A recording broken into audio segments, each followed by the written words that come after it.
All right. Question 2. How can I stop being self-conscious and freezing in conversation? This one comes up so much, right? There's so much going on. The reason that you're freezing is because there's so much going on in your head. There's that inner critic being like, don't say that. That's stupid. You shouldn't have added your 2 cents in there, right? Like you're freezing up because of your thoughts about this person doesn't like me. This person thinks I'm stupid. I think I'm stupid, right? I don't want them to see that I'm a fraud. These are all thoughts that all of my clients have given me. Let's first go back to our thing, right? Socialization meets our nervous system, and then we have like behaviors that result from that. Socialization, like patriarchy and capitalism had a baby named self-doubt.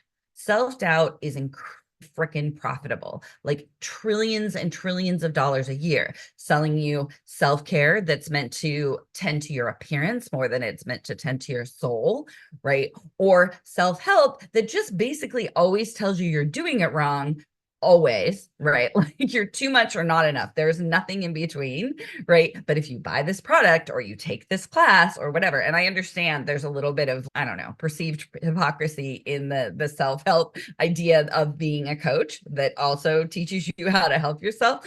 But it's still it's a lot of things of I create the doubt within you that you didn't have before. And then I give you a solution to the problem that I created. And that's the really specific thing that I'm talking about within that.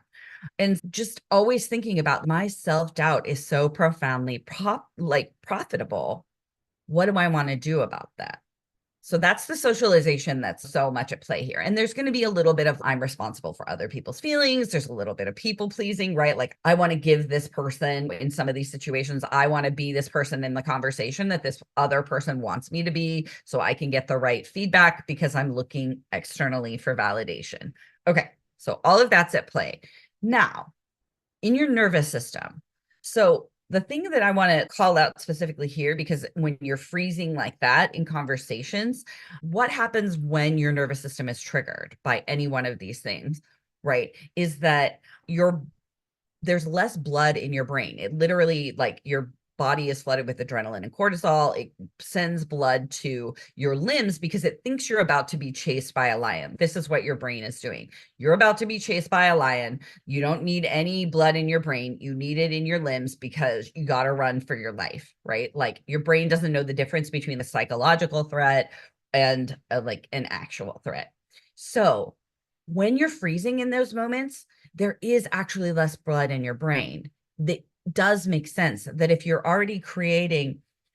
thinking thoughts that are like, I don't know what to say, I'm going to say something stupid, they think I'm an idiot, like whatever that narrative is in your brain, like there is going to be less blood in your brain if you're triggering your nervous system with those thoughts.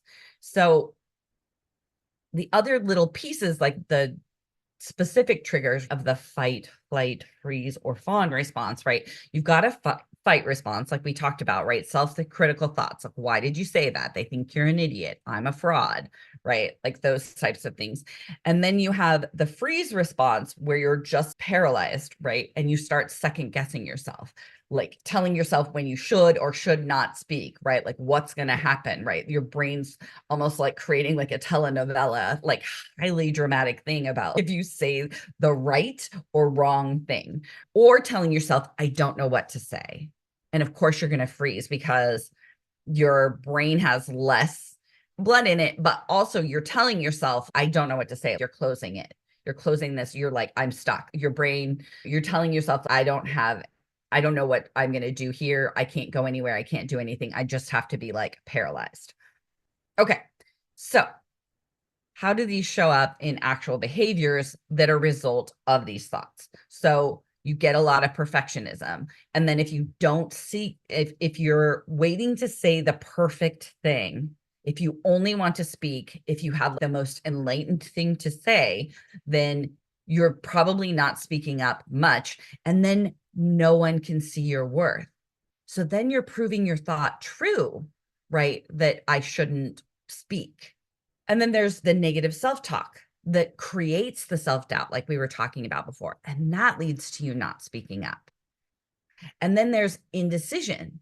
where you end up stuck at the starting line. It's another freeze response where you just can't decide what the right thing is. So you don't go anywhere and you just are going in a circle at the starting line. And then life passes you by and decisions happen to you. So these are the reasons that we really want to get in there and work on these thoughts of, I don't know what to say, or they think I'm an idiot, or they're going to see that I don't know what I'm doing. Like, these are the thoughts that we really want to get in and we want to work on them. Okay.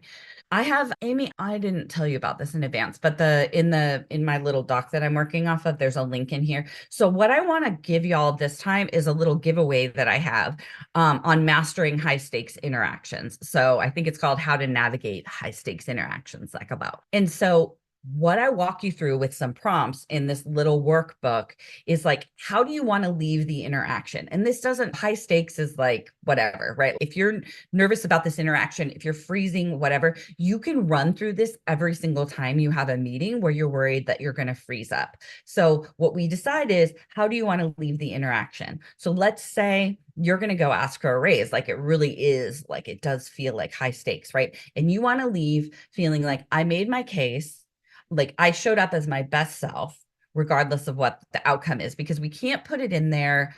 Of course, we want to leave and we got the raise, and they're like, of course, how long have you wanted this raise? We'll backdate it for us, right? That would be great, but we're not in control of what other people say, do, or feel.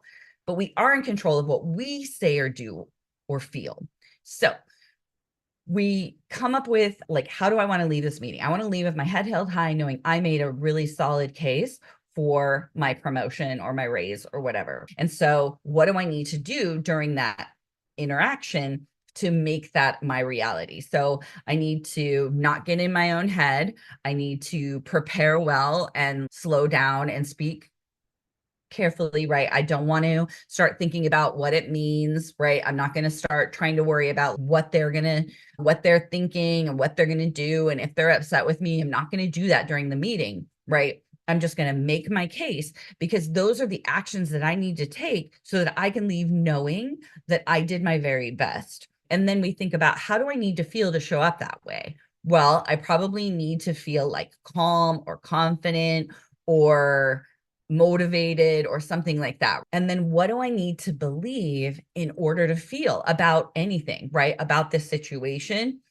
in order to feel that way. So I might need to think, I am well prepared for this conversation, and it doesn't mean anything about, and what happens doesn't mean anything about me or my future, right? It just means there wasn't the budget, or my boss is a jerk, or whatever it means, right? But it doesn't mean anything about me, whether or not I get it. I just want to go in and rock it.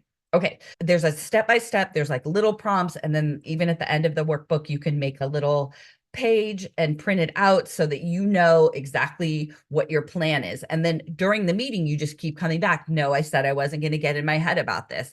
I said that I was going to be well prepared. I said blah, blah, blah, blah, blah. And that's your plan. And you can keep coming back to it. And then you actually can change the outcome of, and create that outcome of, I leave with my head held high, knowing that I made a really great case for my promotion or my raise or whatever.